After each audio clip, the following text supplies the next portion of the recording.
Welcome to episode 118 of Angela Watson's Truth for Teachers. I'm your host, Angela Watson, and I'm here to speak life, encouragement, and truth into the minds and hearts of educators and get you energized for the week ahead. Today, I'm going to share a stress-free system for summarizing student progress and generating awesome report card comments. Visit truthforteachers.com to get the transcript, links to recommended resources, or to share your thoughts or questions on the show. One year when I taught third grade, our brand new principal had to read and approve all of our report card comments. That was a grueling task for her, I'm sure. I'll never forget the kind words that she put on a sticky note before returning the reports to me. The note said, "Angela, these are beautifully written and an absolute pleasure to read. Thank you for putting so much time and effort into describing each child." Here's the thing though. What my principal didn't know was that it really didn't take me long at all to write those comments. I had simply created a system. There was a formula that I followed each time, and I drew heavily from that formula when reworking the comments for each student. These are actually easily replicable steps. I use them every single year of my teaching career in every single school and every single grade level that I taught at. And that means it's a system that could work for you too. You see, the biggest pitfall that I find most teachers face with report card comments is overcomplicating the task, and that creates overwhelm. I want to help you keep this super simple by staying focused on what really matters. So I'm going to speak specifically in this episode to report card comments, but the same thing holds true for progress report comments or any other time when you're needing to summarize for parents how their kids are doing. Sometimes you may need to do that for an IEP meeting or some other form of documentation. This is a great system to follow.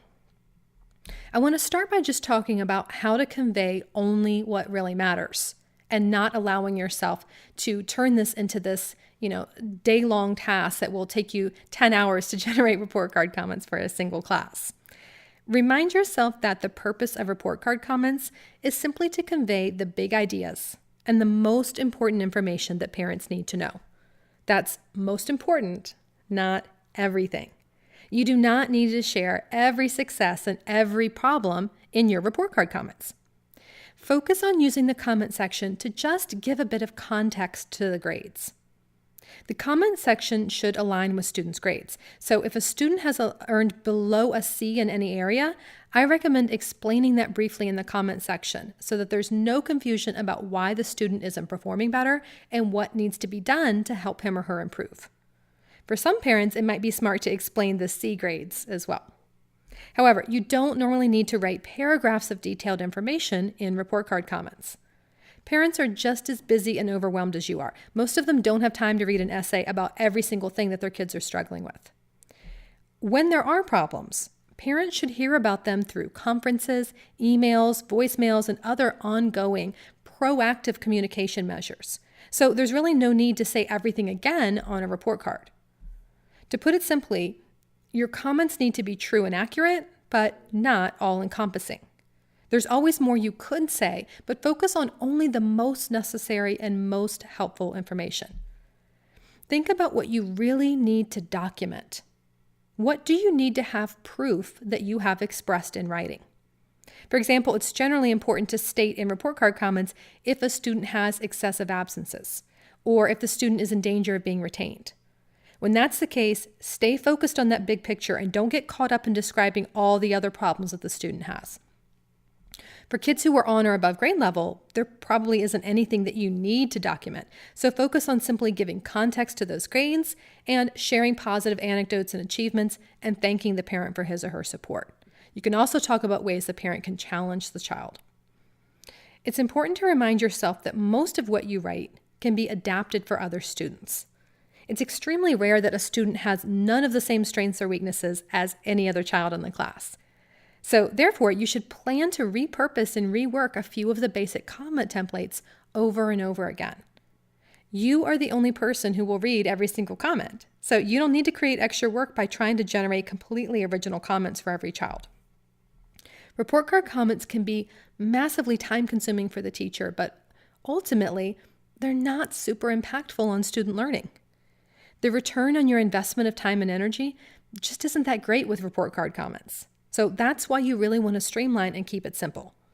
Put the bulk of your effort into helping students learn and grow rather than laboring endlessly over just the right phrasing for a report card comment. Done is better than perfect. When you find yourself getting stuck or getting overwhelmed, ask yourself, what would this look like if it were easy? Figure out the simplest, easiest thing you could write and just write it. Do not allow yourself to spend hours searching for just the perfect word. Aim for just fine rather than just right. Now, I'm going to give you a few time-saving tips and some hacks here to make things easier from a logistical standpoint. My recommendation is that you type your comments instead of handwriting them. Now, if your report cards are created digitally, this is obvious. But if your school still uses handwritten report cards, check to see if you can type the comments and then staple a printout of the comments to the report card. You might also be able to print your comments on labels, so little stickers, and then place those stickers on the report cards. This way, you can copy-paste and you don't have to rewrite from scratch for every student. I found that most principals are pretty amicable to typed comments if you explain that those will allow you to write in more detail.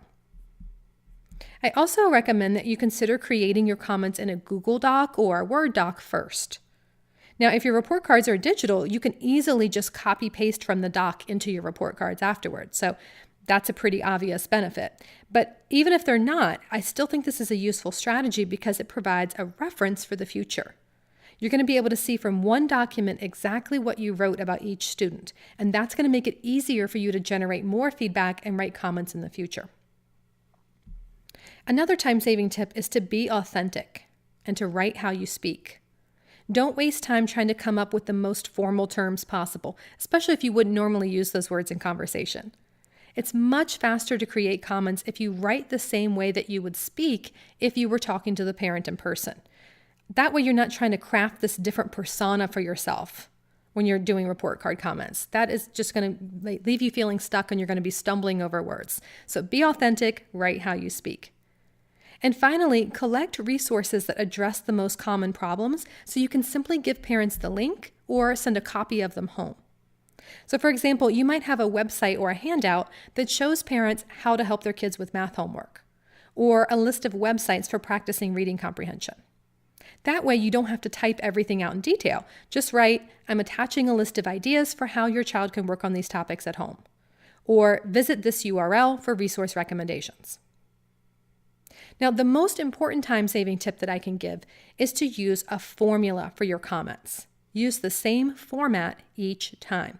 I created a 5-step formula for generating report card comments, and this works for any student in any context. It uses the anagram BANDS, B-A-N-D-S. And hopefully that will be easy for you to remember if you think about the goal of your comments.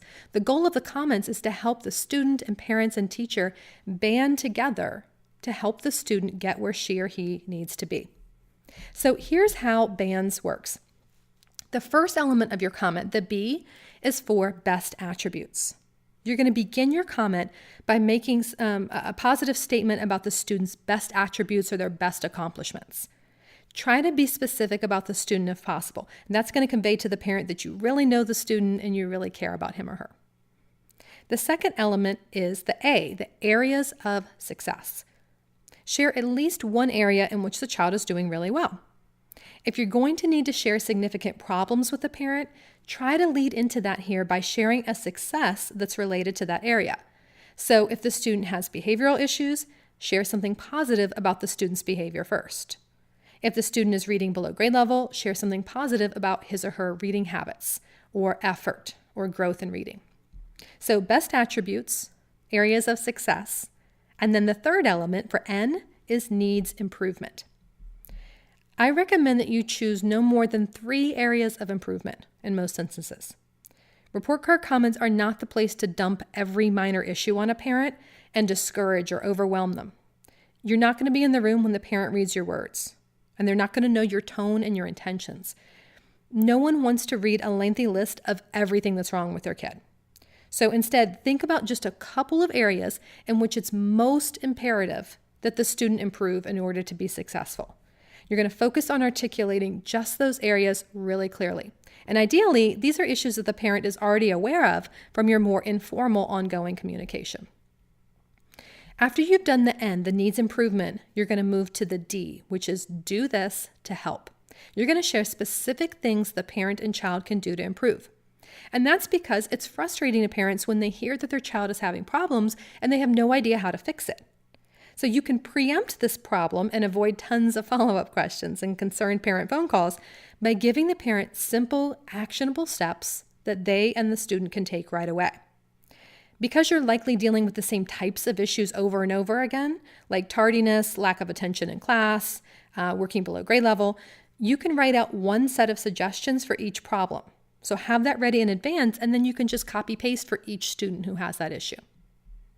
You're going to end with the S in BANS, the supportive statement.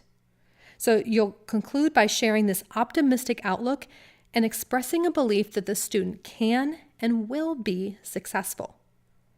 Obviously, this is easier to write for some kids than others, but it's imperative that you leave the parent with the impression that you will never give up on the student and that no situation is completely hopeless. You can also share specific things you are doing or that you will do in order to support the child. Now, that may not be necessary in every instance, but when a child is really struggling, it's helpful to articulate what you're doing so the parent knows you are really just using all your resources and doing everything in your power to ensure that the child is successful. And this also conveys that you're on the same team. You're working together for the child rather than just saying, here's the problem, you and your child need to figure out how to fix it. Again, it's really easy to misunderstand the intended tone when we communicate via writing. So ending with this supportive statement is a great approach for ensuring that parents don't feel attacked and they walk away understanding a clear plan for how to move forward. So to sum up here, these 5 elements are best attributes, areas of success, needs to grow, do this to help, and supportive statement. I'll give you 2 examples here of how this all fits together so that you can see how BAND works.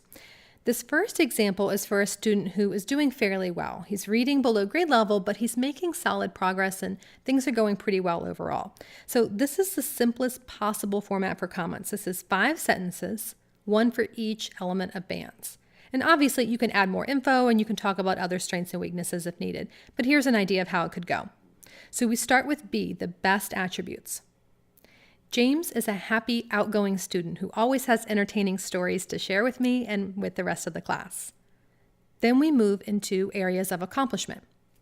He has made great strides in math so far this year, excelling in our fractions unit and explaining his thinking well during problem-solving activities.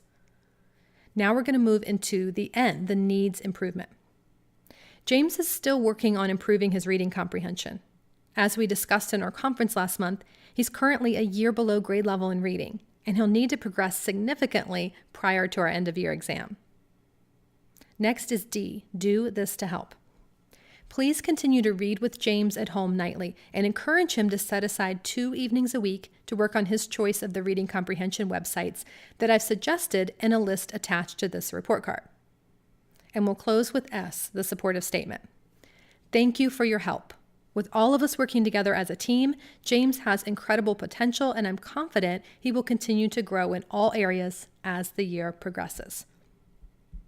Now, I'll give you another example here for a student who is in danger of not passing. This is what the BANS formula might look like for a student that we'll call Sarah here, who comes to class with the intention of just chatting and hanging out with her friends, and she's putting very little effort into her schoolwork. As a result, she's not likely to pass, and she's demonstrating way below grade level work. So obviously, that's a lot of issues there, and it's really hard to convey all of that to parents. So here's how I would do that using the BANS formula. Sarah gets along well with her peers, and she really enjoys the collaborative activities we do in class. Those are her best attributes. I was pleased that she put forth a lot of effort for the unit test last month, and her hard work paid off, raising her average grade to a D+. Those are her areas of success. I've not observed the same level of effort over the rest of the quarter, and unfortunately, that did impact her grades. As I shared via email, she's missing quite a few homework assignments and has some incomplete classwork as well. My concern is that these choices could result in her repeating the class or the grade level next year.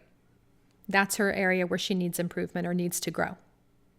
Would you be willing to help by checking the class web portal weekly and following up with Sarah when you see incomplete work or an opportunity for a redo that she hasn't taken advantage of yet? That's the do this to help. I'll be speaking to Sarah about this as well and suggesting that she make use of the study hall and extra support that I offer during lunchtime on Thursdays. Thank you so much for your help in holding Sarah accountable for her work. Even though she's not currently mastering the curriculum standards, I believe she can raise her average by a full letter grade or more by attending class regularly and by completing her assignments on time. So that's the supportive statement that you could conclude with. If you think about report card comments in terms of these 5 key elements of bands, then all you're going to have to do is figure out what info to plug into each element. Now, I realize that even with these tips and a formula, it still might not come naturally for you to find the right words to say. I'm a writer at heart, and I exercise my writing muscles frequently. I love to write. I've published 4 books. I've composed blog posts regularly since 2003. Writing is my thing. It just comes naturally to me. And it's become faster and easier over the years because it's a skill that I practice regularly. I know that's not the case for every teacher. I know some of you struggle to write eloquently the same way that I struggle to understand the science concepts and math concepts that come naturally to you. Some of you have the hardest time expressing yourself in writing, just as I often have a tough time expressing myself verbally. In fact, the only way I'm able to produce this podcast is by writing out all my ideas first. We all bring different skill sets to the table, and since such a wide variety of skills are required for teachers, it's impossible that all of us excel at every single skill. And the truth is this, you don't have to be an outstanding writer to be an outstanding teacher. I've created a complete resource. It's going to be on sale in my Teachers Pay Teachers store until March 1st of 2018. In this resource, there's tons of strategies and time-saving tricks for report card comments, including a whole page of tips to help you convey difficult information to parents and handle these tough topics with diplomacy. All of that is in a PDF form for you to skim, and it's in an audio form so you can listen to the tips and strategies instead of read, similarly to what we've done here with the podcast. My recommendation is that you listen to the audio in that resource while you're driving home or while you're working around the house to get you motivated, and then you'll be pumped up and in the right mindset when you're ready to start working afterward. So this resource that I created provides sample wording for each aspect of bands. There's over 200 comments in total. So all you have to do is work through that 5-step formula using the words that I've written. So you'll pick one of the best attributes to start off with for each student. I've got about 15 or so on the page. You pick the one that stands out to you most for that student, and you copy paste some of the wording that I have there. I've written each one in a couple different ways so you can pick the one that applies. And of course, adapt it as needed. Then you'll pick an area of success. And again, I've listed bunches of them. Pick the one you want, copy paste. You'll continue with that process through the whole 5-step bands process. So you talk next about where the student needs improvement, and I'll help you tactfully convey problems with motivation and effort, kids working below grade level, failing the course, all these types of things that are really hard to say to parents. Then you'll pick the comment to copy paste that gives those specific things the parent and child can do in order to improve. And you'll end by choosing a comment with a supportive statement, and that expresses the belief that the student can and will be successful. It's a really simple, stress-free, step-by-step plan for getting that task of composing report card comments done in the most efficient and effective way possible. So this is really a tried and tested formula. If you stick to it, I promise you this works, and it's going to cut your report card comment time at least in half. So if you want that full resource with a bank of comments to copy and paste from, go to teacherspayteachers.com, type in Angela Watson into the search bar. You'll find the resource. It's featured right at the top of the page in my store, and you can purchase it there. It's going to be on sale through March 1st. Or if you are a 40-hour Teacher Workweek Club member, you can look in your February Week 2 materials on simplifying parent-teacher conferences. I've included it there for you at no cost. So if you're a club member or you're a member of the club's graduate program, it's in the membership site for you already.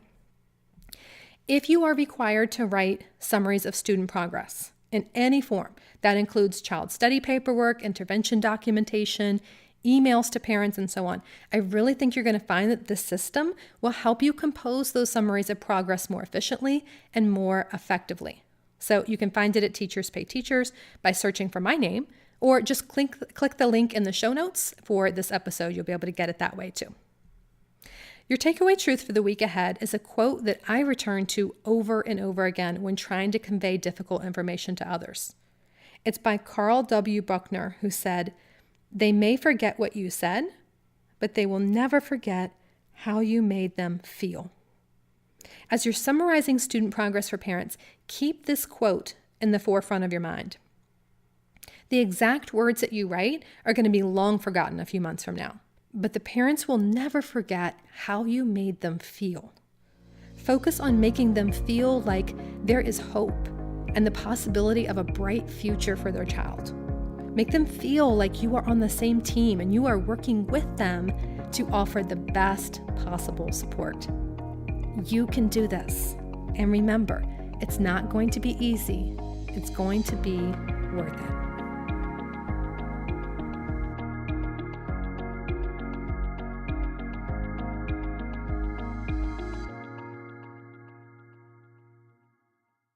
Want more than just a weekly podcast episode from me? I'd love to also send you a weekly message of encouragement via email. I'll reach out each Sunday evening with a short message that's designed to help you feel more prepared and inspired and motivated for the week ahead. It's not a newsletter or a bunch of announcements. This goes out to over 85,000 educators. So I put just as much thought into crafting this weekly written message to my email list as I do into crafting my podcast episodes. And it's entirely unique content that you won't find anywhere else online. Just go to thecornerstoneforteachers.com/subscribe and you can sign up. That's thecornerstoneforteachers.com/subscribe.